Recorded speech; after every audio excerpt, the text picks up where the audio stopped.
কি কি সমস্যার কারণে রোজা না রাখা জায়েজ হয়ে যায়?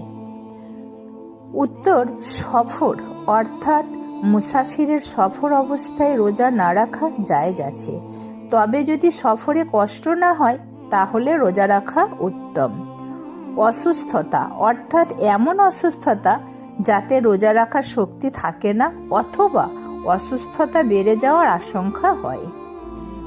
অনেক বৃদ্ধ হওয়া, গর্ভবতী হওয়া, যখন রোজার কারণে মহিলার বা গর্ভের বাচ্চার ক্ষতি পৌঁছার প্রবল ধারণা হয়। দুধ পান করানো, যখন স্তন্যদানকারিণী অথবা বাচ্চার রোজার কারণে ক্ষতি হয়। রোজার কারণে এই পরিমাণ ক্ষুধা বা পিপাসা হয় যে প্রাণ বেরিয়ে যাওয়ার আশঙ্কা হয়।